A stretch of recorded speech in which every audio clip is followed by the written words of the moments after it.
శ్యాంపుకూరులో శ్రీరామకృష్ణులు 12వ అధ్యాయం 3వ విభాగం. శ్యాంపుకూరులో బస చేసి ఉన్నప్పుడు శ్రీరామకృష్ణులకు ఒక అద్భుత దర్శనం కలిగింది. తమ గదిలో పచారులు చేస్తున్నప్పుడు తమ స్థూల శరీరం నుండి సూక్ష్మ శరీరం వెలుపలకు రావటం ఆయన చూశారు. ఆ సూక్ష్మ శరీరం వీపు అంతా, ముఖ్యంగా గొంతు ప్రాంతంలో పుళ్ళు ఆవరించి ఉన్నాయి. ఆ సూక్ష్మ శరీరాన్ని చూస్తూ ఆ పుళ్ళు ఏర్పడడానికి కారణం ఏమిటోనని ఆశ్చర్యపోయారు. ఎన్నో పాపాలు చేసిన జనులు ఆయన్ను తాకటంతో పునీతులైనారు. వారి పాపాలు ఆయనకు సంక్రమించడంతో ఆయన సూక్ష్మ శరీరంపై పుళ్ళు ఏర్పడ్డాయని జగజ్జనని ఆయనకు తెలియచేసింది. జీవులను ఉద్ధరించడానికి 1,00,000 సార్లు జన్మనెత్తడానికి వెనుకాడనని దక్షిణేశ్వరంలో పలుమార్లు ఆయన చెప్పడం స్వయంగా మేము వినున్నాం. కాబట్టి పైన పేర్కొన్న దర్శనాన్ని పొంది ఏమాత్రం దిగులు చెందక సంతోషంగా ఆయన ఆ విషయం తెలపడం మాకు విచిత్రంగా తోచలేదు. ఆయన అపార కారుణ్యాన్ని జ్ఞాపకాన్ని తెచ్చుకొని చర్చించుకుంటున్నప్పుడు ముగ్ధులమయ్యేవారం. శ్రీరామకృష్ణులు పూర్వపు ఆరోగ్యాన్ని పుంజుకునేటంత వరకు క్రొత్తవారిని ఎవరిని ఆయన పాదాలను తాకి ప్రణామం చేయనివ్వరాదని భక్తులు, ముఖ్యంగా యువకులైన భక్తులు ఎంతో అప్రమత్తంగా ఉండసాగారు. అలాగే భక్తులలో కొందరు తమ గత విశృంఖల జీవితాలను తలుచుకొని ఇకపై గురుదేవుల పావన దేహాన్ని తాకరాదని నిశ్చయించుకున్నారు. కానీ నరేంద్రుని వంటి ఒకరిద్దరు శ్రీరామకృష్ణులపై దర్శనం గురించి తెలిసి దాని రహస్యాన్ని పరిశోధింప ప్రయత్నించసాగారు. ఇతరుల కర్మఫలాన్ని కొందరు మహాపురుషులు స్వచ్ఛందంగా స్వీకరించి దాన్ని స్వయంగా అనుభవించగలరనే నమ్మకం క్రైస్తవ, వైష్ణవాది మతాలకు మూలాధారంగా ఉంది. శ్రీరామకృష్ణులపై అనుభవం భక్తులను ఆ పరిశోధనకు ప్రేరేపించింది. కొత్తగా వస్తున్న దర్శనార్థులను శ్రీరామకృష్ణుల వద్దకు పోకుండా అడ్డుకుంటున్న భక్తుల ప్రయత్నం చూసి గిరీష్ చంద్ర, ప్రయత్నించి చూడండి, తప్పేమీ లేదు, కానీ అది అసాధ్యం. ఎందుకంటే శ్రీరామకృష్ణ అవతరణ ఇందుకోసమే అని చెప్పాడు. రోజులు గడిచే కొద్దీ గిరీష్ ఊహ నిజమని తేలింది. పూర్తిగా అపరిచితులైన వ్యక్తులను అడ్డుకోవడం సాధ్యమైనప్పటికీ భక్తులకు పరిచయస్తులైన క్రొత్త వారిని ఆపడం సాధ్యం కాలేదు. కాబట్టి తొలి నిర్ణయం మార్చుకోవాల్సి వచ్చింది. పూర్తిగా అపరిచితులైన వ్యక్తులను గురుదేవుల వద్దకు వెళ్ళనివ్వరాదని తీర్మానించారు. పరిచయస్తులైన భక్తులకు గురుదేవుల పాదాలను తాకి ప్రణామం చేయరాదని కట్టడి చేశారు. అసాధారణ భక్త్యభినివేశం గల పూర్తి అపరిచితులైన వ్యక్తులు వచ్చినప్పుడు ఈ నియమాన్ని కూడా ఉల్లంఘించవలసి వచ్చేది. పై నిబంధనను పాటిస్తున్నప్పుడు ఒక తమాషా సంఘటన జరిగింది.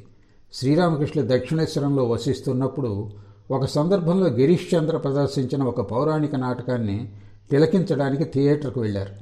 ఆ నాటకంలో నాయకి పాత్రను పోషించిన నటిని ఆయన ఎంతో ప్రశంసించారు. నాటకం ముగిశాక భావసమాధిమగ్నులై ఉన్న శ్రీరామకృష్ణ పాదపద్మాలను అర్చించే భాగ్యం ఆమె పొందింది. ఆనాటి నుండి ఆమె శ్రీరామకృష్ణులను సాక్షాత్తు భగవంతునిగా ఆరాధించసాగింది. మళ్లీ ఆయన్ను దర్శించుకునే అవకాశం కోసం ఆమె నిరీక్షిస్తూ ఉన్నది. శ్రీరామకృష్ణ తీవ్ర అనారోగ్యం గురించి విని ఆయన్ను ఒకసారి దర్శించుకోవాలని ఆమె ఆరాటపడసాగింది. కాళీపద ఘోష్ ఆమెకు పరిచయస్తుడు కావడం వలన గురుదేవులను దర్శించుకోవడంలో తనకు సహాయం చేయమని అతన్ని పదే పదే బ్రతిమలాడింది. ఆ భారమంతా అతడి మీద వేసింది. కాళీపదుడు అన్ని విషయాల్లోనూ గిరీష్ శిష్యుడే. శ్రీరామకృష్ణులు అవతారమూర్తులు కనుక పశ్చాత్తాపం చెందిన పాపులు ఎవరైనా ఆయన్ను తాకినా ఆయనకు ఎలాంటి హాని వాటిల్లదని గిరీష్ మాదిరే ఇతడు విశ్వసిస్తాడు. అందువలన గురుదేవుల వద్దకు ఆ నటిని తోడ్కొని పోవడానికి అతడు ఎంతమాత్రం సంశయించలేదు. ఓ రోజు రహస్యంగా సంప్రదించి ఆనాటి బెంగాలీ యువకునిలా పాశ్చాత్య వేషధారణలో ఆ నటిని తోడుకొని కాళీపదుడు నాటి సాయంత్రం శ్యాంపూర్ ఇంటికి వచ్చాడు. ఆమెను తన నేస్తంగా మాకు పరిచయం చేసి గురుదేవుల వద్దకు ఆమెను తోడుకొని వెళ్ళి ఆయనతో నిజం చెప్పేశాడు. ఆ సమయంలో మేమెవరము గదిలో లేనందున అతడికి ఏ అడ్డంకి లేకపోయింది. మా కళ్ళల్లో దుమ్ము కొట్టడానికి ఆ నటి ఆ వేషధారణలో వచ్చిందని తెలుసుకొని హాస్యప్రియులైన శ్రీరామకృష్ణ ఆహ్లాదంగా నవ్వుకున్నారు. ఆమె భక్తి విశ్వాసాలను చూసి ప్రసన్నులై ఆయన ఆమె సాహసాన్ని, తెలివితేటలను, భక్తి ప్రపత్తులను ప్రశంసించారు. పిదప ఆమెకు ఒకంత ఆధ్యాత్మికోపదేశం చేశారు. ఆనంద భాష్వాలు స్రవిస్తూ ఉండగా ఆ నటి మహాభక్తితో తలను గురుదేవుల పాదాలపై పెట్టి ప్రణామం చేసి సెలవు పుచ్చుకొని కాళీపదంతో వెళ్ళిపోయింది. జరిగిన అసలు విషయాన్ని తదనంతరం శ్రీరామకృష్ణ ద్వారా మేము తెలుసుకున్నాం. కానీ మమ్మల్ని అంత చాకచక్యంతో కన్నుగప్పడం చూసి ఆయన ఎంతో సంబరపడి నవ్వుకోవటం చూశాక కాళీపదునిపై మేము కోపగించుకోలేకపోయాం. శ్రీరామకృష్ణ పావన సాంగత్యం, ఆయనకు చేస్తున్న సేవల ఫలితంగా భక్తుల్లో ఆయన పట్ల ఉన్న భక్తి విశ్వాసాలు ఎన్నో రెట్లు అధికరించిన మాట నిజమే. కానీ వారి మనస్సులు ఇప్పుడు యథార్థ ఆధ్యాత్మికతకు పూర్తిగా వ్యతిరేక మార్గంలో పయనించే ప్రమాదంలో పడ్డాయి. తీవ్ర వైరాగ్యం, దుస్సాధ్యమైన ఆత్మసమయాలకు బదులుగా తాత్కాలిక భావోద్వేగం కొందరు భక్తులకు ప్రియం కాసాగింది. భావోద్వేగత ఎంత మధురంగా కానవచ్చినా అది కనుక తీవ్ర వైరాగ్యం, ఆత్మసంయమనాలకు దారి తీయకపోతే కామక్రోధాది అంతఃశత్రువులను నిర్జించే శక్తిని అందివ్వలేదనే విషయం వీరు అవగతం చేసుకోలేకపోయారు. ఈ భావోద్వేగం అధికరించడానికి చాలా కారణాలు ఉన్నాయి. మొదటి కారణం సులభ మార్గాలను, సత్వర ఫలితాలను పొందగోరడం మానవ నైజం. ఆధ్యాత్మిక పరులుగా పరిగణింపబడే అనేకులు భగవంతుణ్ణి, ప్రాపంచికతను అంటే వైరాగ్యాన్ని, సుఖభోగాలను రెంటిని ఆకాంక్షిస్తారు. ఇవి రెండు చీకటి వెలుగుల్లా పరస్పర విరుద్ధాలని, రెంటిని ఏకకాలంలో పొందడం అసాధ్యమని గ్రహించిన అరుదైన ఏ కొద్ది మందో పప్పులో కాలు వేయరు. భగవత్ సాక్షాత్కారం కోసం సర్వసంగ పరిత్యాగాన్ని విడిచిపెట్టకుండా పై గమ్యాన్ని చేరుకోవటం అసాధ్యమనే విషయం వారు గ్రహిస్తారు. కానీ మూర్ఖులకు కొదవలేదు కదా. రెండు తీరాలను ఏకకాలంలో చేరడమనే అసంభవాన్ని సంభవం చేయబోయి వీరు తమ పడవను ఈ తీరం నుండి ఒకంత దూరం పోనిచ్చి జీవితాంతం లంగర్ వేసిన తీరులో అక్కడే చతికిలబడిపోతారు. అందువలననే తమ వద్దకు వచ్చే ప్రతి వ్యక్తిని వివిధ రీతుల్లో పరీక్షించి పైన పేర్కొన్న రెండు కోవల్లో ఆ వ్యక్తి ఏ కోవకు చెందుతాడో శ్రీరామకృష్ణులు తేల్చుకునేవారు. అలా పరీక్షించి ఆ ఫలానా వ్యక్తి రెండవ కోవకు అంటే భగవంతుణ్ణి, సంసారాన్ని రెంటిని కోరుకునే మార్గానికి చెందినవాడని తేల్చుకుంటే అతడు అవగతం చేసుకుని జీర్ణించుకోగలిగిన మేరకే పరిత్యాగ ఆదర్శాన్ని ఉపదేశించేవారు. కాబట్టే యోగ్యతను అనుసరించి ఆయన వివిధ వ్యక్తులకు విభిన్న రకాల ఉపదేశాలు ఇచ్చేవారు. గృహస్థ భక్తులకు, అవివాహిత శిష్యులకు విభిన్నంగా ఉపదేశించేవారు. జనులకు ఉపదేశాలు ఇస్తున్నప్పుడు భగవన్నామ సంకీర్తనము, నారదీయ భక్తి ఈ కలియుగానికి ఉపయుక్తమైనవని ఆయన చెప్పడానికి ఇదే కారణం. ఆ కాలంలో జనసామాన్యంలో మత శాస్త్ర అధ్యయనాలు ఎంత అప్రచలితమైపోయాయంటే 100 మందిలో ఒక్కరికైనా నారదీయ భక్తి అవగతమై ఉంటుందనడం సందేహమే. భగవంతుని నిమిత్తం సర్వసంగ పరిత్యాగం చేయాలనే విషయం నారద మహర్షి బోధించాడని జనానికి తెలియదు. కనుక దుర్బల స్వభావవశవర్తులై ఇహాన్ని పరాన్ని సంతరించుకోగోరి అధికరించిన తాత్కాలిక భావోద్వేగం, ఆధ్యాత్మిక అనుభూతికి పరాకాష్ఠగా ఎంచి అగ్నులైన రామకృష్ణుల భక్తులు కొందరు తప్పటడుగులు వేశారంటే ఆశ్చర్యపడనక్కర్లేదు. ఆ పొరపాటుకు భక్తులను దారితీయించిన రెండవ కారణం శ్రీరామకృష్ణులలో ప్రస్తుతం అభివ్యక్తమవుతున్న అసాధారణ భావపరవశతకు మూలం మేము ఆయన వద్దకు రావటానికి ముందు ఆయన వనరించిన కఠోర సాధనానుష్ఠానాదుల ఫలితమే అని అర్థం చేసుకోలేకపోవడం. పై పొరపాటుకు భక్తులను దారితీయించిన అత్యంత ముఖ్య కారణం గిరీష్ చంద్ర ఘోష్ తన ముక్త్యార్నామాను గురుదేవులకు సంపూర్ణంగా సమర్పించి ఆయన యుగావతారులని దృఢంగా విశ్వసించి ఆ విషయం ఆనందంతో, ఉత్సాహంతో ఇలుగెత్తి అందరి ముందు చాటటమే అని చెప్పాలి. శ్రీరామకృష్ణుల అవతారమూర్తులను అంతకు ముందు నుండి ఎందరో పరిగణిస్తూ వచ్చినప్పటికీ ఆయన నిషేధాజ్ఞను శిరసావహించి ఎవరూ తమ ఆ భావాన్ని వెల్లడించలేదు. ఎందుకంటే అసంఖ్యాకులు తమను అవతార పురుషునిగా పరిగణించి ఎప్పుడు తమ చుట్టూ గుమిగూడతారో అప్పుడు ఈ లోకం నుండి తాము నిష్క్రమించబోతున్నట్లు గ్రహించాలని భక్తులను ఆయన హెచ్చరిస్తూ వస్తున్నారు. కానీ గిరీష్ చంద్ర ఆలోచన ధోరణే వేరు. తన జీవితంలో అతడెన్నడూ తన భావాలను లేదా చేతలను, అవి మంచివైనా చెడువైనా దాచిపెట్టి ఎరుగడు. కాబట్టి అతడు గురుదేవుల నిషేధాన్ని పాటించలేకపోయాడు. పైగా తన మేధస్సు, జీవితానుభవాలు, మహోత్సాహం, ప్రగాఢ విశ్వాసం వీటి దోహదంతో తాను శ్రీరామకృష్ణుల యథార్థ మహత్వాన్ని అవగతం చేసుకొని ఆయనకు సంపూర్ణంగా ఆత్మసమర్పణ చేసుకోగలిగాననే విషయం అతడు విస్మరించాడు. కనుక విచక్షణారహితంగా అందరినీ తన మాదిరిగానే వ్యవహరించమని ప్రోత్సహించాడు. దాంతో పురుష ప్రయత్నం, భక్తి ప్రపత్తులు, పరిత్యాగం, తపశ్చర్యల అవసరాన్ని ఉపేక్షించి ఆయనకు ముక్త్యార్నామాన్ని ఇచ్చివేశాం, ఆయనకు మేము ఆత్మసమర్పణ చేసేసుకున్నాం అంటూ ఉత్త మాటలు వల్లిస్తూ భగవత్ సాక్షాత్కారం అనేది అతి సులభమని జనం అభిప్రాయపడసాగారు. శ్రీరామకృష్ణ పట్ల గిరీష్కు గల అపార భక్తి, అతడి మేధస్సు అతడిని తప్పుదారి పట్టించకుంటే అతడు అలా ప్రచారం చేసి ఉండేవాడు కాడు. సనాతన ధర్మానికి పట్టిన గ్లానిని తొలగించి మానవాళికి వినూత్న ఆధ్యాత్మిక జాగృతాన్ని కల్పించి తాపత్రయంతో బాధపడుతున్న జీవులు తమను ఆశ్రయించి సులభంగా తరించే నిమిత్తం స్వచ్ఛందంగా జన్మజరా వ్యాధులను స్వీకరింప శ్రీరామకృష్ణులు మానవదేహం దాల్చారని గిరీష్ ప్రగాఢంగా నమ్మాడు. అటువంటప్పుడు శ్రీరామకృష్ణులు తమ ఉద్యమాన్ని పూర్తిగా గావించకుండా నిష్క్రమించరని అతడి బుద్ధికి స్ఫురించింది. అందువలన శ్రీరామకృష్ణులను ఆశ్రయించి తనలా శాంతి దివ్యానందాన్ని పొందమని అతడు ఇతరులను ఆహ్వానించడాన్ని తప్పుపట్టలేం. రామచంద్ర వంటి పెద్దలైన భక్తుల తెలివి గిరీష్ చంద్ర కుశాగ్ర బుద్ధి వాదనా పటిమ ముందు తీసుకెట్టే. రామచంద్ర ఒక వైష్ణవ కుటుంబంలో జన్మించాడని ఇంతకు మునిపే తెలిపి ఉన్నాం. కాబట్టి అతడు శ్రీరామకృష్ణులను సాక్షాత్తు శ్రీకృష్ణునిగాను గౌరాంగునిగాను ఎంచడంలో ఎలాంటి ఆశ్చర్యం లేదు. అయినా గిరీష్ గురుదేవుల అవతారతత్వాన్ని ప్రకటించడానికి మునుపు రామచంద్ర తన సిద్ధాంతాలను ప్రకటించడంలో కొంత సంయమం పాటించాడు. కానీ గిరీష్ ప్రకటన అతడి ఉత్సుకతను అగ్నిలో ఆజ్యం పోసినట్లయింది. శ్రీరామకృష్ణులు కేవలం ఒక అవతార పురుషులని ప్రకటించడంతోనే ఇతడు ఆగిపోలేదు. మరి కాస్త ముందుకు వెళ్ళి శ్రీరామకృష్ణుల పూర్వ అవతారాలైన గౌరాంగ శ్రీకృష్ణుల భక్తులు ఇప్పటి శ్రీరామకృష్ణుల ఫలానా ఫలానా భక్తులని గుర్తించే ఊహాకల్పనలతో తేలిపోసాగాడు. తాత్కాలిక భావోద్వేగానికి గురై ఏ భక్తులు శారీరక మార్పులకు లోనైనారో, కొన్ని సమయాల్లో బాహ్య స్మృతిని కోల్పోయారో ఆ సదరు వ్యక్తులే రామచంద్ర అంచనాలో ఉత్కృష్టులని ప్రత్యేకంగా చెప్పనవసరం లేదు. శ్రీరామకృష్ణుల యుగావతారులనే ప్రగాఢ విశ్వాసం కారణంగా భక్తులు భావోద్వేగం అనే ఉరవడిలో కొట్టుకొని పోతుండగా విజయకృష్ణ గోస్వామి ఢాకా నుండి గురుదేవులను చూడటానికి వచ్చాడు. ఓ రోజు ఢాకాలో తన గదిలో కూర్చుని ధ్యానం చేస్తున్నప్పుడు సశరీరంగా శ్రీరామకృష్ణులు తనకు ఎలా దర్శనమిచ్చారో, తాను ఆయన శరీరాన్ని అవయవాలను ఎలా స్పృశించాడో ఆ వైనాన్ని అందరి ముందు వెల్లడించాడు. అతడు అలా వెల్లడించడం దావాగ్నికి పెనుగాలి తోడైనట్లయింది. ఆ సమయంలో భక్తి సంగీతం వింటూ వింటూ 5-6 భక్తులు పాక్షికంగా బాహ్యస్మృతిని కోల్పోతూ ఉండేవారు. వీరు యుక్తియుక్తత నిత్యానిత్య వివేకంతో కూడి ఉన్న ఆధ్యాత్మిక అనుష్ఠానమనే రాజమార్గాన్ని వీడి అద్భుతాలు జరుగుతాయని పిచ్చిగా ఎదురు చూడటం అలవరుచుకున్నారు. శ్రీరామకృష్ణుల దివ్యశక్తి ఏ సమయంలోనైనా ఏదైనా చేయగలదనే నమ్మకంతో వీరు నిరీక్షించసాగారు.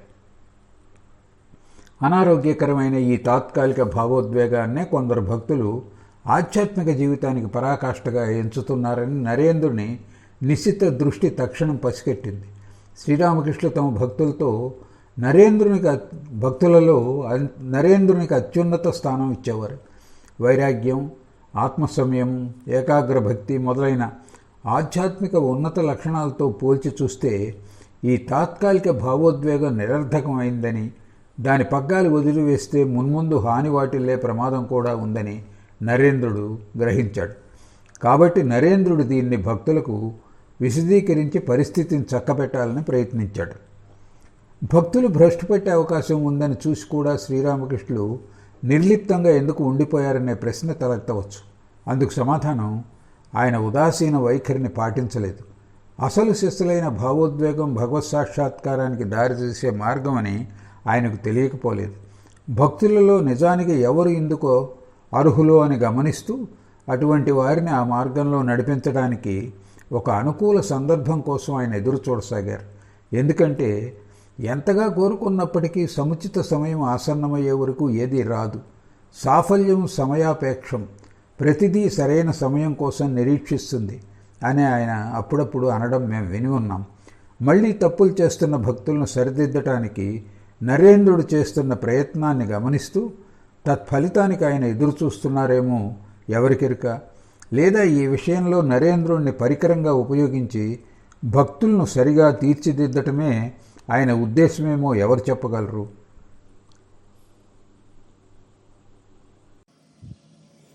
దార్ఢ్య దేహాలు, నిశ్చితమైన మనస్సులు గల యువభక్తులు తన మాటలను అవగతం చేసుకోగలరని తలచి యుక్తి తర్కాలను దృష్టాంతీకరిస్తూ నరేంద్రుడు ఆ భావోద్వేగ వెల్లువకు ఎదురొడ్డి నిలిచాడు. అతడిలా చెప్పాడు: భావోద్వేగం మానవ జీవితంలో ఒక నిరంతర పరిణామాన్ని ఉత్పన్నం చేయదు. అది క్షణిక కాలంలో భగవత్ సాక్షాత్కారం పొంద మనిషిని తహతహలాడిస్తుంది. కాని మరుక్షణంలోనే కామకాంచనాల పట్ల వైదొలగజేసే శక్తి దానిలో వీగిపోతుంది. దానికి ఆ ప్రగాఢత లేదు. కాబట్టి అది జీవితంలో ఎంతో నిరర్థకమైంది. దాని ప్రభావంలో కొందరికి అశ్రువులు స్రవించడం, గగుర్పాటు, తాత్కాలిక శారీరక మార్పులు కలగటం కద్దు. లేదా తాత్కాలికంగా కొందరు బాహ్య స్మృతిని కోల్పోవచ్చు. అయినా ఇవన్నీ నరాల బలహీనత లక్షణాలన్న దృఢ నమ్మకం. తన సంకల్ప శక్తితో ఇటువంటి భావోద్వేగాన్ని అణుచుకోలేని పక్షంలో పౌష్టికాహారాన్ని తినాలి, అవసరమైతే వైద్యుణ్ణి సంప్రదించాలి. నరేంద్రుడు కొనసాగించాడు. ఈ శారీరక మార్పుల్లో బాహ్య స్మృతి కోల్పోవడంలో ఎంతో కృత్రిమత కానవస్తుంది. మనలను మనం అదుపులో పెట్టుకోగల సమర్థత పెంపొందే కొద్దీ యథార్థమైన భావోద్వేగం ప్రగాఢతరం అవుతుంది.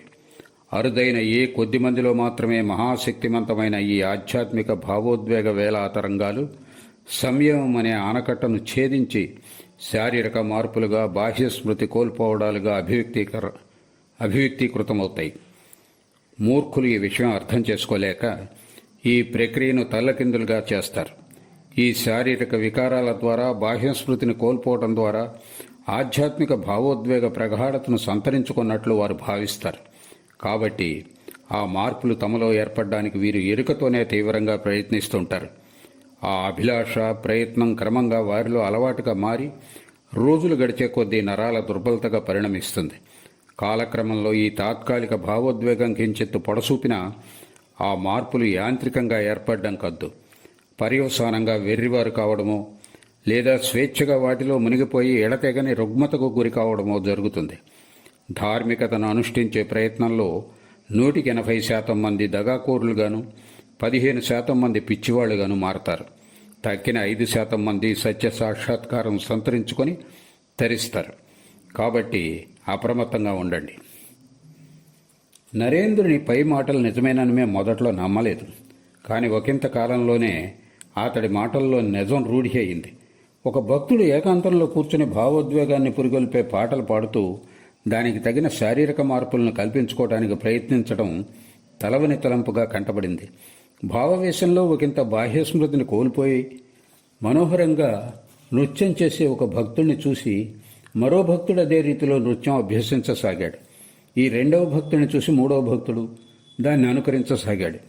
మరొక భక్తుడు తరచూ భావోద్వేగ పరవశుడు కావటం గమనించి నరేంద్రుడు ఏకాంతంలో అతడి మూర్ఖత్వాన్ని ఎత్తి చూపి ఆ భావోద్వేగాన్ని అదుపులో ఉంచుకోమని, పౌష్టికాహారాన్ని పుచ్చుకోమని శుతిమెత్తగా సలహా ఇచ్చాడు.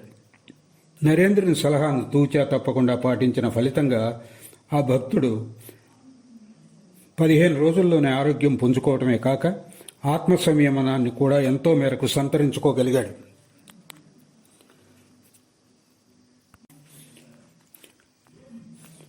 నరేంద్రుని వచనాలలో నిజాలు తమ కళ్ల ముందు ప్రత్యక్షంగా ద్యోతకమవటంతో అతడి మాటల్లోని సత్యాన్ని నమ్మక తప్పలేదు. పై భక్తుల్లా తమలో కూడా శారీరక మార్పులు కలగకపోవటం, బాహ్యస్మృతిని కోల్పోలేకపోవటం తమ దురదృష్టమని వాపోతున్న భక్తులు ఇప్పుడు అలా అనుకోవటం మానుకున్నారు. ఈ విషయాన్ని తర్కవాదాల సహాయంతో మాత్రమే ప్రచారం చేసి ఊరుకోలేదు.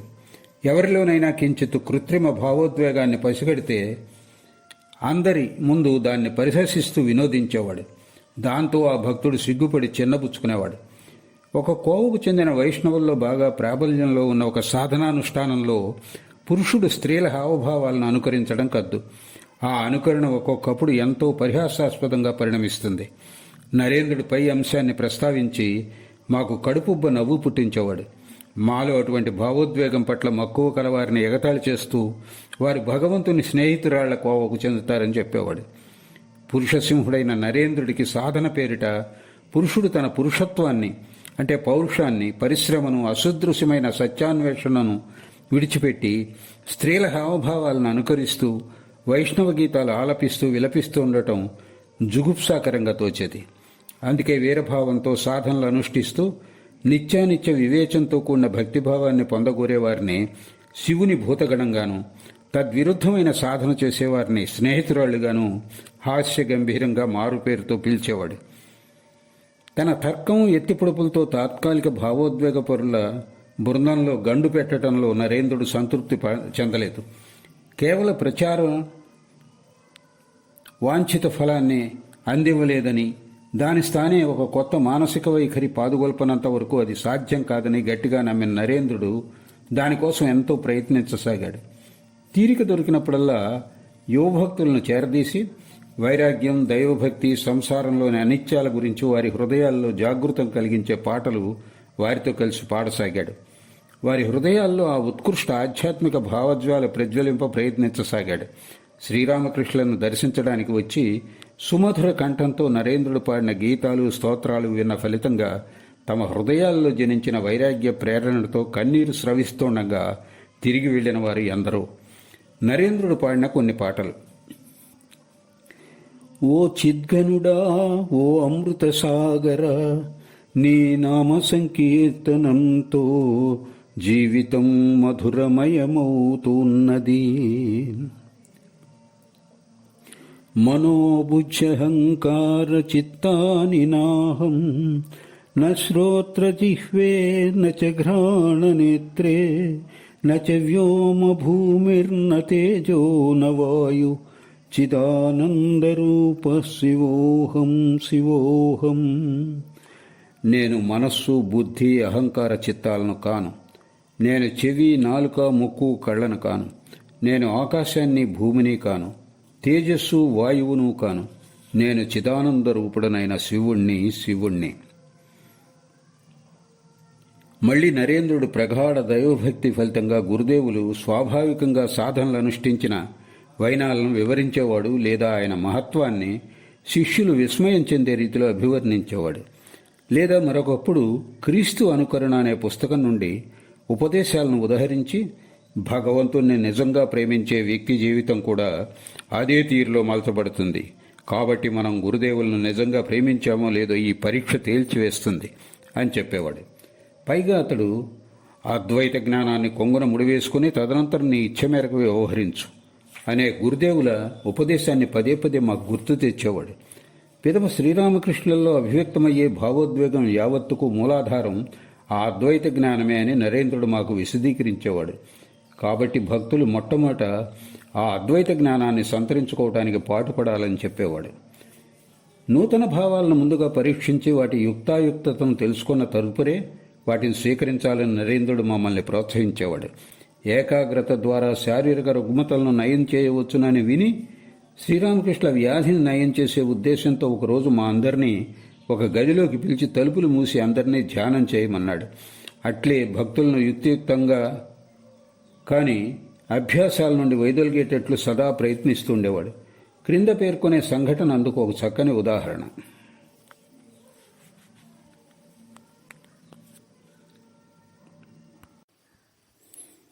మహిమాచరణ్ ఇల్లు మతీ చెరువు దక్షిణ తీరం కాశీపూర్ వీధిని కలుసుకునే చోటుకు ఎదురుగా నెలకొని ఉంది. అతడిలో అనేక సద్గుణాలున్నాయి. కానీ అతడు సదా తన అర్హత కంటే అధికుణ్ణని ప్రదర్శించుకోవడానికి తాపత్రయపడుతూ ఉంటాడు. గౌరవం పొందే నిమిత్తం అబద్ధాలు చెప్పడానికి సంకోచించడు. తనను సంపన్నుడిగా, విద్యాధికుడిగా, మేధావిగా, ధార్మికుడిగా, ఉదారుడిగా, సద్గుణ సంపన్నుడిగా లోకులు పరిగణించాలనే తాపత్రయమే అతడి జీవితంలో ప్రతి చర్యను నిబద్ధీకరించేది. ఒక్కో సందర్భంలో ఇందు మూలంగా అతడు నవ్వుల పాలవటం కూడా కద్దు. ఒకప్పుడు మహిమాచరణ్ ఒక ఉచిత పాఠశాలను ప్రారంభించి దానికి ప్రాచ్య Arya Shiksha Kanda Parishad, the educational section of the institute of the oriental Aryans అని పేరు పెట్టాడు.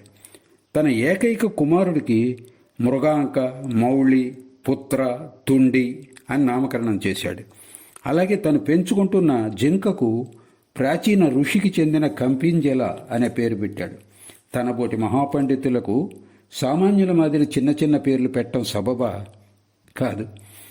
అతడెన్నో ఆంగ్ల, సంస్కృత పుస్తకాలను సేకరించి ఉంచుకున్నాడు. అతడితో పరిచయం అయిన తర్వాత ఒకరోజు మేము నరేంద్రుడితో కలిసి అతడి ఇంటికి వెళ్ళి, మహాశయ, ఈ పుస్తకాలన్నీ మీరు చదివారా అని అడిగాం. ఎంతో వినమ్రంగా తాను చదివినట్లు తల ఊపాడు. కానీ నరేంద్రుడు కొన్ని పుస్తకాలను తీసుకొని వాటిలో కొన్ని కాగితాలు కత్తిరింపబడకుండా ఉండటం గమనించి కారణం ఏమిటని అడిగాడు. అందుకు మహిమాచరణ్ తడుముకోకుండా ఇలా జవాబిచ్చాడు. చూడు తమ్ముడు, నేను చదివిన తర్వాత మిత్రులు కొందరు ఆ పుస్తకాలను పట్టుకుపోయారు. కానీ తిరిగి ఇవ్వలేదు. కాబట్టి మళ్ళీ వాటిని కొనుక్కోవలసి వచ్చింది. అందుకే అప్పటి నుండి పుస్తకాలు తీసుకుపోవటానికే అనుమతించడం లేదు. కానీ కొద్దిసేపట్లోనే ఆ పుస్తకాల్లో ఒక్కదానిలోనైనా కాగితాలు కత్తిరింపబడలేదని నరేంద్రుడు కనిపెట్టేశాడు. అంటే ఒక్క పుస్తకం కూడా అతడు చదవలేదని తేలిపోయింది. కాబట్టి తాను ఒక గొప్ప పండితుడినని లోకులకు ప్రదర్శించుకునే నిమిత్తము, అలాగే తన గదికి అదనపు అందం కల్పించడం కోసం మహిమాచరణ పుస్తకాలను అల్మారాలో పొందిగ్గా పేర్చిపెట్టాడని నరేంద్రుడికి ఖచ్చితంగా తెలిసిపోయింది. అతడితో పరిచయం అయినప్పుడు మాటల సందర్భంలో మహిమాచరణ మాతో తాను ఒక జ్ఞానమార్గ సాధకుడిని చెప్పాడు. కలకత్తా భక్తులు రావడానికి ఎన్నో ఏళ్లకు మునిపే ఇతడు శ్రీరామకృష్ణ వద్దకు వచ్చేవాడు. విశేష ఉత్సవ దినాల్లో కాషాయ వస్త్రాలు ధరించి మెడలో రుద్రాక్షమాలలతో చేత ఒంటితీగ వాయిద్యాన్ని పుచ్చుకొని పంచవటి క్రింద పరిచిన తన పులిచర్మం మీద సాధన నిమిత్తం మహా ఆడంబరంగా కూర్చునేవాడు. ఇంటికి తిరిగి వెళ్ళేటప్పుడు పులిచర్మాన్ని గురుదేవుల గది గోడకు తగిలించిపోయేవాడు. అతన్ని అర్థం చేసుకోవడానికి గురుదేవులకు ఇంత మాత్రం చాలు. ఆ పులిచర్మం ఎవరిదని ఒకరోజు ఎవరో అడిగారు. అందుకు గురుదేవులు ఇలా జవాబిచ్చారు, అదే మహిమాచరణు దీన్ని ఇక్కడ తగిలించిపోయాడు. ఎందుకో తెలుసా? దీన్ని చూసి జనం నన్ను అడుగుతారు. నేను అతడి పేరు చెప్పగానే వాళ్ళు అతన్ని గొప్ప సాధకునిగా పరిగణిస్తారు కదా. మంత్రదీక్షణ గురించి ప్రసక్తి వచ్చినప్పుడు మహిమాచరణ్, నా గురువుగారి నామధేయం ఆగమాచార్య ఢమరు వల్లభ అని పేర్కొనేవాడట. మరికొన్ని సందర్భాల్లో తాను శ్రీరామకృష్ణ మాదిరి పరమహంస పరివ్రాజకుడైన తోతాపూర్ నుండి దీక్ష పుచ్చుకున్నట్లు చెప్పటం కాదు. అతడు ఇలా చెప్పేవాడు, నేను పశ్చిమ భారతదేశంలో తీర్థయాత్రలు చేస్తున్నప్పుడు ఒక పలానా ప్రదేశంలో ఆయన్ని కలుసుకుని మంత్రదీక్ష పొందాను. భక్తి మార్గాన్ని అనుసరించమని శ్రీరామకృష్ణను, జ్ఞాన మార్గాన్ని అవలంబించమని నన్ను ఆయన ఆదేశించారు. అతడి పై మాటల్లో ఎంత నిజం ఉందో అతడికే తెలుసు. సర్వాంతర్యామి అయిన భగవంతునికే ఎరుకని ప్రత్యేకంగా చెప్పపని లేదు. ఏకతంత్రి సహాయంతో ఓంకారాన్ని పలికించడం, అప్పుడప్పుడు ఉత్తరగీత వంటి పుస్తకాల నుండి 1-2 శ్లోకాలు బిగ్గరగా వల్లించడం, ఇవే మేము చూసిన అతడి సాధనలు. అదే సనాతన జ్ఞానమార్గ సాధనని, ఇది అనుష్ఠిస్తే మరే సాధన చేయనవసరం లేదని, దానితోనే కుండలిని శక్తి జాగృతమవుతుందని, భగవత్ సాక్షాత్కారం లభిస్తుందని అతడు చెప్పేవాడు. మహిమాచరణ ఇంట్లో అన్నపూర్ణాదేవి విగ్రహం ప్రతిష్ఠితం అయి ఉంది. ప్రతి ఏటా జగద్ధాత్రి పూజ కూడా నిర్వహిస్తున్నట్లే తెలియవస్తోంది. దీన్ని బట్టి అతడు శాక్తుల వంశంలో జన్మించినట్లు ఊహించవచ్చు. తదనంతర కాలంలో అతడు శాక్త సాధన మార్గాన్ని అవలంబించినట్లు కానవస్తోంది. ఎందుకంటే జట్కాలో వెళ్తున్నప్పుడు తరచూ అతడు తారా తత్వమసి అని బిగ్గరగా ఉచ్చరించడం వినవచ్చేది. అతడికి ఉన్న ఆస్తిపాస్తుల నుండి వచ్చే ఆదాయంతో అతడి కుటుంబ జీవనం హాయిగా గడిచిపోయేది. శ్రీరామకృష్ణులు శ్యాంపూర్లో బస చేసినప్పుడు ఆయన్ను చూడటం కోసం మహిమాచరణ్ 2-3 సార్లు వచ్చాడు. వచ్చినప్పుడు గురుదేవుల ఆరోగ్యాన్ని విచారించి ఆ తర్వాత దర్శనార్థుల గదిలో కూర్చుని ఏకతంత్రితో ప్రణవాన్ని ఏకస్వరంలో ఉచ్చరిస్తూ ఉండేవాడు. అలా ఉచ్చరిస్తూ మధ్య మధ్యలో అక్కడున్న వారితో ధార్మిక ప్రసంగాలు చేస్తూ ఉండేవాడు. కాషాయాంబరాలతో ఇనుమడిస్తున్న అతడి బాహ్య సౌందర్యాన్ని, స్థూలకాయాన్ని ఆకట్టుకునే అతడి పలుకులను చూసి ముగ్ధులైన అనేకులు అతన్ని ఆధ్యాత్మికపరమైన ప్రశ్నలు అడిగేవారు. శ్రీరామకృష్ణులు కూడా కొన్ని సమయాల్లో అతడితో, నువ్వు పండితుడివి కదా, దయచేసి వారికి ఏదైనా ఉపదేశించు అని చెప్పేవారు. ఎందుకంటే కొందరిని శిష్యులుగా చేసుకుని పేరు ప్రతిష్టలు పొందటానికి అతడు తహతహలాడుతున్నాడనే విషయం శ్రీరామకృష్ణులకు తెలియంది కాదు. ఒకరోజు మహిమాచరణ శ్యాంపూర్కు వచ్చి అనేక విషయాల గురించి మాట్లాడుతూ తాను అనుసరిస్తున్న సాధనా మార్గమే ఉత్కృష్టమైన మార్గమని, సులభమైందని, తక్కిన మార్గాలన్నీ నిమ్నమైనవని, కఠినమైనవని చెప్పి దాన్ని రుజువుపరచ ప్రయత్నించాడు. ఏ ఆక్షేపణ చెప్పకుండా యువభక్తులు అతన్ని చెప్తున్నదంతా కిమ్మని వినడం నరేంద్రుడు సహించలేకపోయాడు. వెంటనే మహిమాచరణ వాదనలను ప్రతివాదనలతో ఖండిస్తూ చివరికి అతడి ప్రతిపాదనలు అంగీకారయోగ్యం కావని తేల్చివేశాడు. పిదపత్తన్ని, మీరు చేస్తున్నట్టు ఏకతంత్రిని మీరుతూ ప్రణవాన్ని ఉచ్చరించడం మూలంగా భగవంతుడిని దర్శించవచ్చు అనడానికి రుజువేమిటి అని సూటిగా ప్రశ్నించాడు. అందుకు మహిమాచరణ ఇలా జవాబిచ్చాడు, నాదమే బ్రహ్మం, ఏకస్వరంలో ప్రణవాన్ని ఉచ్చరిస్తూ ఉంటే భగవంతుడి దర్శనం ఇవ్వక తప్పదు, అంతకంటే మరేమీ చేయనవసరం లేదు. నరేంద్రుడు ఆ మాటలను ప్రతిఘటిస్తూ, భగవంతుడు వ్రాతపూర్వకంగా మీతో అలాంటి ఒప్పందం కుదుర్చుకున్నాడా ఏమిటి? లేదా మీరు గొంతు పెకిలించుకొని హూం హూం అంటూ కేకలు పెట్టగానే మంత్రతంత్రాలకు ముగ్ధమైన పాములా మీ ముందు ప్రత్యక్షం అవుతాడా అని అడిగాడు. నరేంద్రుడి వాదనా పటిమ ముందు మహిమాచరణ ధర్మోపదేశం వీగిపోవడంతో ఆ రోజు అతడు సత్వరమే సెలవు పుచ్చుకుని వెళ్ళిపోయాడు. విభిన్న సంప్రదాయాలకు చెందిన నిజమైన సాధకులందరికీ గురుదేవుల భక్తులు సముచిత గౌరవం ఇస్తున్నారో లేదో నరేంద్రుడు ఒక కంట కనిపెడుతూనే ఉన్నాడు. తమ సంప్రదాయానికి చెందిన సాధకులకు మాత్రమే గౌరవాన్ని ఇస్తూ జనం సామాన్యంగా ప్రవర్తించే తీరులో ఇతర సంప్రదాయాలకు చెందిన సాధకులను గర్హించడం, మతాలెన్నో మార్గాలన్నీ అన్న గురుదేవుల ఉదార సిద్ధాంతాన్ని అవమానించడంతో సమానమవుతుంది అని అతడు చెప్పేవాడు. శ్యామ్కూర్లో మేము బస్ చేసి ఉన్నప్పుడు జరిగిన ఈ తీరు సంఘటన మాకు జ్ఞాపకం వస్తుంది. ప్రభుదయాళ మిశ్రా అనే క్రైస్తవ మత ప్రచారకుడు ఒకరోజు శ్రీరామకృష్ణులను చూడటానికి వచ్చాడు. కాషాయాంబరాలు ధరించి ఉండటంతో మొదట మేము అతన్ని క్రైస్తవుడని గుర్తించలేకపోయాం. తర్వాత మాటల సందర్భంలో అతడెవరో తెలుసుకొని క్రైస్తవుడే కాషాయాంబరాలు ధరించడానికి కారణం ఏమిటని అడిగాం. అందుకు అతడు ఇలా జవాబిచ్చాడు: నేను ఒక బ్రాహ్మణ కుటుంబంలో జన్మించాను. మధురమయుడైన యేసుక్రీస్తు పట్ల విశ్వాసం వహించి ఆయన నా ఆరాధ్య దైవంగా భావించే భాగ్యం కలిగినంత మాత్రం చేత పూర్వీకుల నుండి పారంపర్యంగా వస్తున్న ఆచార సంప్రదాయాలను వదులుకోవాలా? యోగశాస్త్రం పట్ల నాకు నమ్మకం ఉంది. క్రీస్తుని ఇష్టదైవంగా నిత్యం యోగాన్ని అభ్యసిస్తున్నాను. కుల వ్యవస్థ పాటించే విభేదాలతో నాకు నమ్మకం లేదు. కానీ ఎవరంటే వారి చేతుల నుండి ఆహారాన్ని పుచ్చుకోవటం యోగానికి హానికరమని నమ్ముతాను. అందుకే రోజు స్వయంగా వండుకొని తింటాను. పర్యవసానంగా క్రైస్తవుడినైనప్పటికీ ఒకటి తర్వాత ఒకటిగా జ్యోతి దర్శనం వంటి యోగ సాధన ఫలితాలను పొందగలుగుతున్నాను. అనాదిగా పరమాత్మ భక్తులైన యోగులు కాషాయాంబరాలు ధరిస్తూ వచ్చారు. అందుకే మరే దుస్తుల కంటే ఈ కాషాయాంబరాలనే ఇష్టపడతాను. నరేంద్రుడు ప్రశ్నల పరంపరను కురిపిస్తూ ఆ క్రైస్తవ ప్రచారకుని అంతరంగంలోని ప్రీతికరమైన భావాలన్నింటినీ వెల్లడింపజేయగలిగాడు. ఆ విధంగా అతడు నిజమైన యోగి, సాధువని నరేంద్రుడు గ్రహించి అతడి పట్ల ఎంతో గౌరవం చూపాడు. మమ్మల్ని కూడా అట్లే చేయమన్నాడు.